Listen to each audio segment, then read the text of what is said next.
Today I'm going to show you the remote healing technique. This is one that I've used in Merge Dragons, and it also works in Dragon and Elves, Merge Magic, and similar games.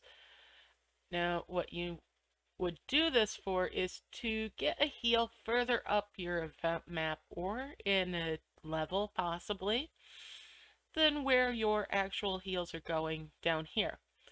So this works best on a phone or a tablet, but I'm going to play around with it on an emulator, so you'll see little marks on the field like where my alt is. And that I'm going to line up with where my orb is. I'm just going to test it first with the screen locked. Now, my goal right now is to get this cloud key up here uncovered, and hopefully also heal out an actual key for that, which is over here.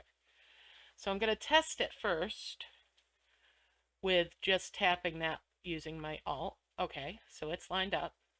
Now I'm going to bring this orb here, line it up in place, and grab it, yank it off the map and up, further up the map.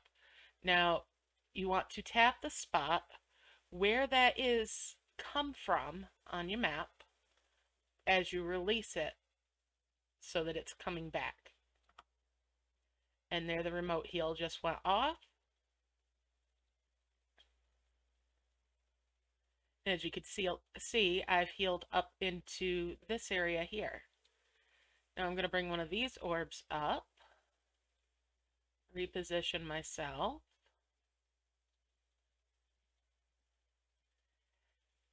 lock the screen, and I'm going to grab that orb, yank it off, and again release it while I tap on the spot where it came from on the map.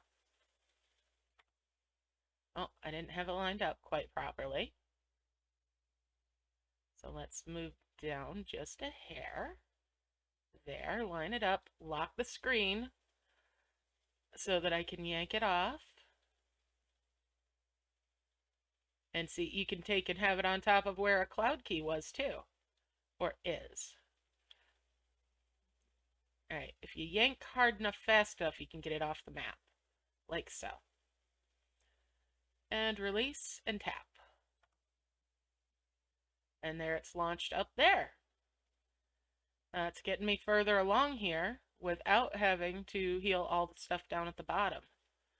Alright, so now after having done that a couple of times, I can look at making some merges to clear out some space up there, like one of these watermelons.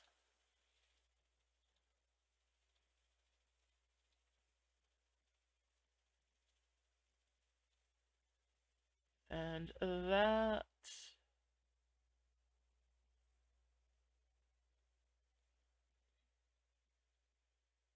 Moving the bar so that it's collapsed makes it a little bit easier to tap on the spot that'll help. Alright, so we'll bring another one of these orbs up here. Again, position.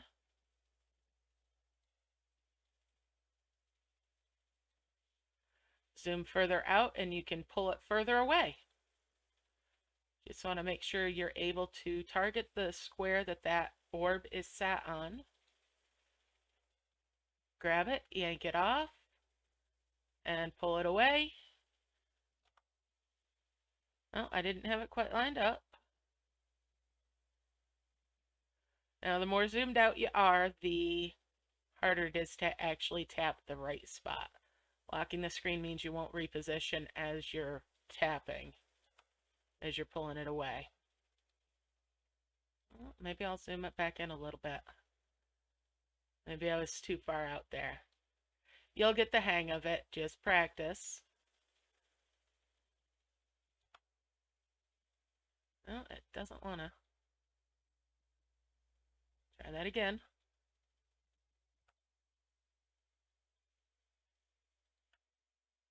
Well, I'm still not quite lined up. There we go. That should do it. No, I'm still tapping above it, so I need to move down just a little bit more.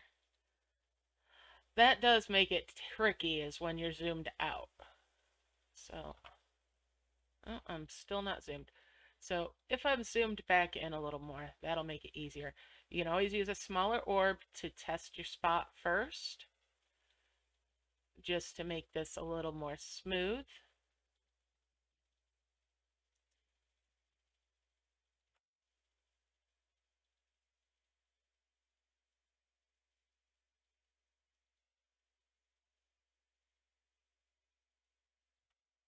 There we go. So I tapped that and I got all the way up there. Now, if I'd had a larger orb, I potentially could have healed out one of these, right? These are getting into the 300s. But that's how the technique works. And a special thanks goes out to Sage Turtle for hanging out with me during the members only stream where I was practicing this for Merge Dragons, and she tested it for viability for Dragon and Elves at the same time as she was practicing it. So it has a limited use. It's good for if you're trying to get to where an egg is, an early cloud key, but it's not like a be-all, end-all technique or anything. It's a little added fun that you can play around with. And it can also result in saving an area for your merge square for using your black hole in Dragon and Elves to your advantage.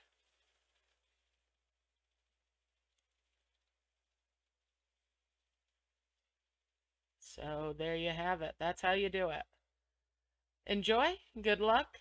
I'll see you next time. Bye for now.